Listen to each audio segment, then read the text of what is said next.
Again, 2 Chronicles chapter 20 verses 14 to 17. Then upon Jahaziel, the son of Zechariah, the son of Benaiah, the son of Jael, the son of Mattaniah, a Levite of the sons of Asaph, came the Spirit of the Lord in the midst of the congregation. And he said, Hearken ye all Judah, and ye inhabitants of Jerusalem, and thou King Jehoshaphat, thus saith the Lord unto you, Be not afraid, nor dismayed, by reason of this righteous, blessed Redeemer, is all the heavens shout your praise. All creation bows to worship you. How wonderful! Kasing-kasing kong labihang kalimay ang naangkong ko.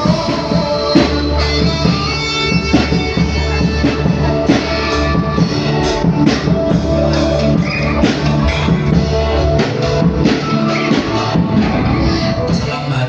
Gawas ni mo Ginoo. Kay kung mamalandong mi, wa man gina-contribute ang kaway sa mga.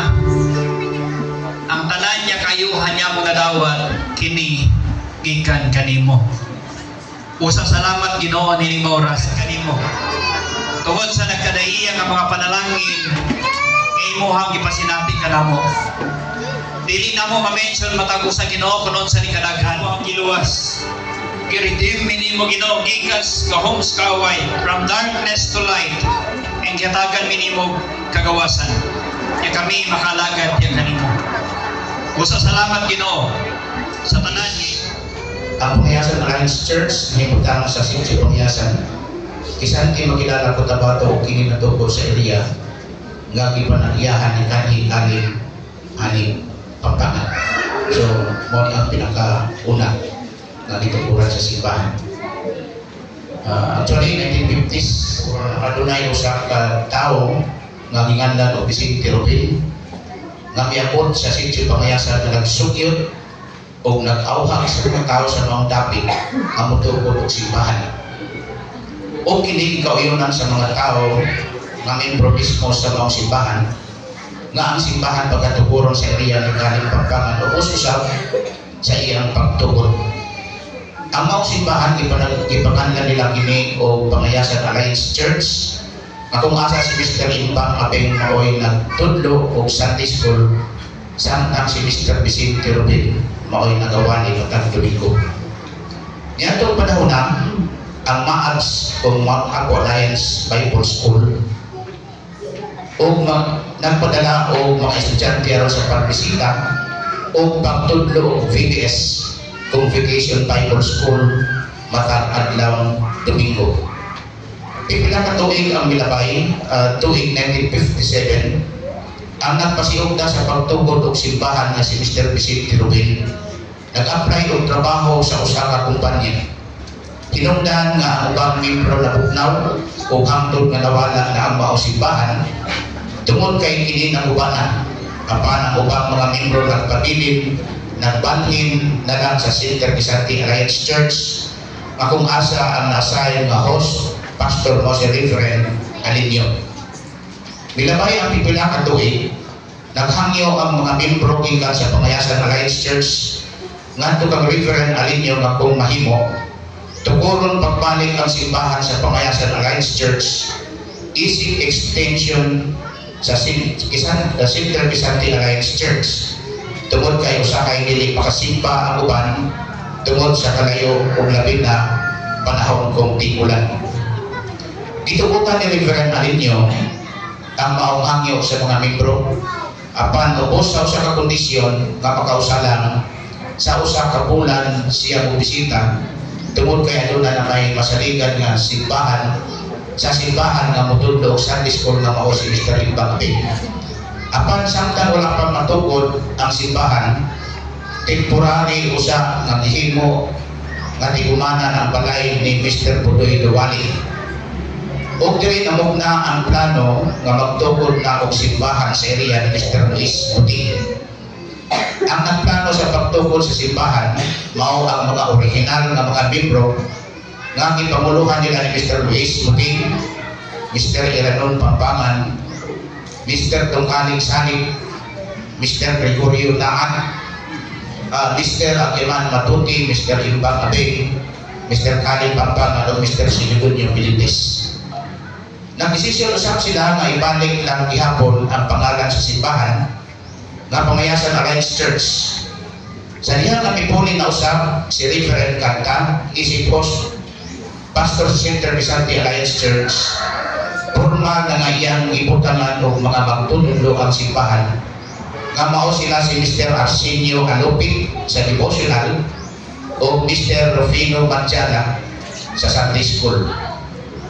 Tungkol kay nag-uswag man ang mga simbahan niya tuwing 1967, nagkuha na og mga full-time pastor ang simbahan nga mauning mga musulod. Pastora Army Ramonillo, Pastora Grace Antok, Pastor Dexter Malon, Pastor Mario Awi, Pastor Hilary Ila, o si Pastor Castillo Pampangan.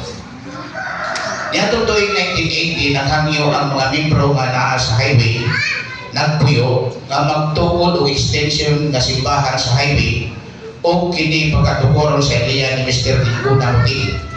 Sa rason nga dili na makakaya o tungas ang mga tigulang sa bukid labi na kung dili maayo ang panahon o ang uban na ay gagmay mga bata. Tungkol sa maong mangyo, si Pastor Castillo Pampangan miuyon na panubos sa usa ka kondisyon nga human sa iyang wali sa bukid produksyon siya aron magwali na usab sa simbahan sa highway sa balay mismo ni Mr. Linguna Muti isip ilang temporary nga simbahan.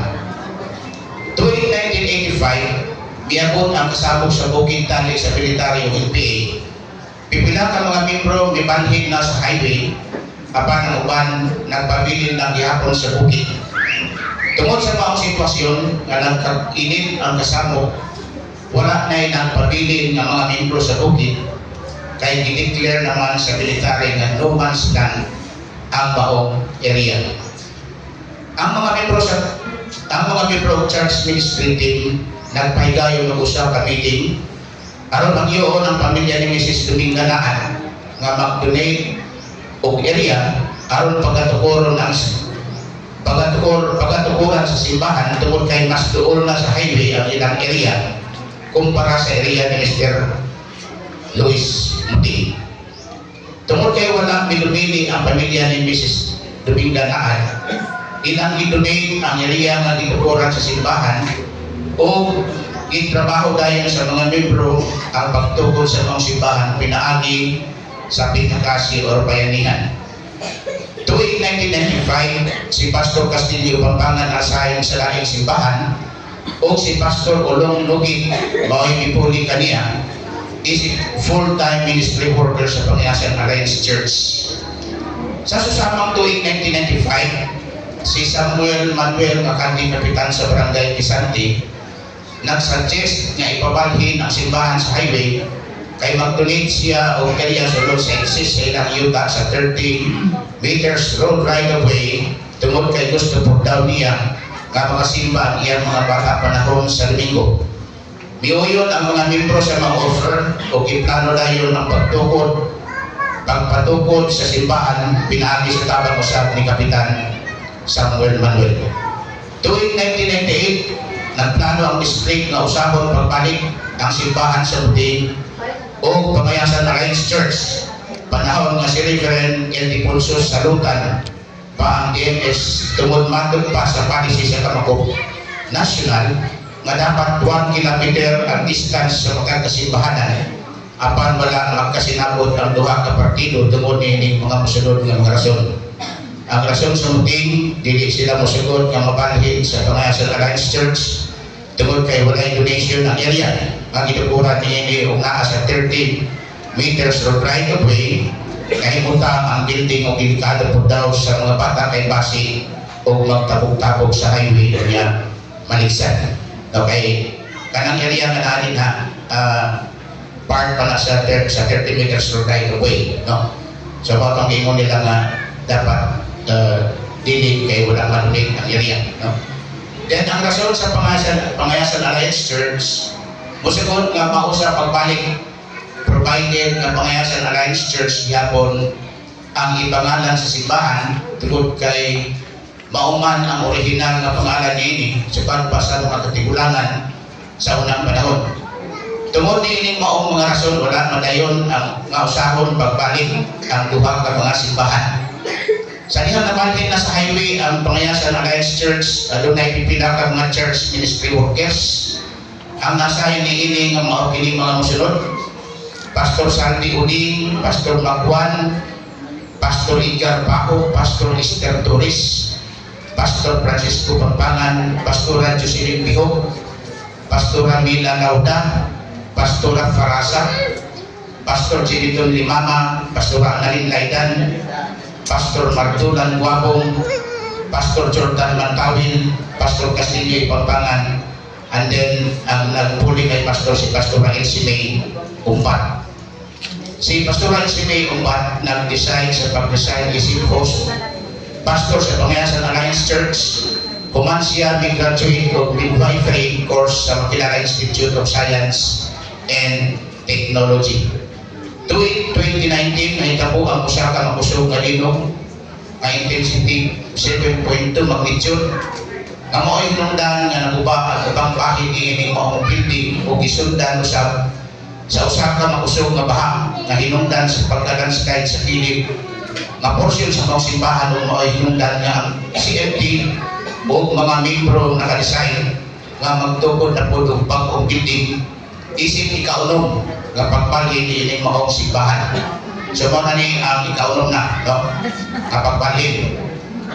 Secretary,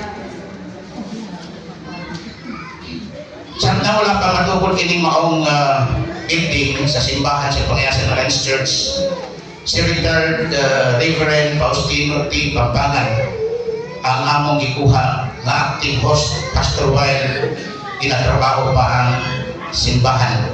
Hangtod nga kini nahuman ubos sa pagtugod sa anak ni Dr. Cesar Manuel nga si Wangyo Manuel nga diri sa maong area tuburon kining maong building. Kini maong kasaysayan sa Pangayasan Alliance Church na muna pinagi sa pagsaysay sa mga katigulangan o hinihiniusang o sa hiniusang paguna-una, panguna-una sa CLT o mga membro nini. So, of the Lord, our God, and enabled by His grace and power to complete this church to be used for the glory of His name, we will now, in His presence, dedicate this church to Him, to the glory of God the Father, from whom cometh every good and perfect gift. People, We dedicate this church in the Lord our God. atong kusgon balikon. We declare this church and its facilities for the Lord our God. Amen. To the honor of Jesus Christ, His Son, our only Lord and Savior, to the praise of the Holy Spirit, the Comforter, source of light and life. We dedicate this church and its facilities for the Lord our God. In grateful remembrance of all who have experienced God's faithfulness and abounding divine providence, We dedicate this church and its facilities for the Lord our God. for the service of the people in this community that shall bring comfort, guidance,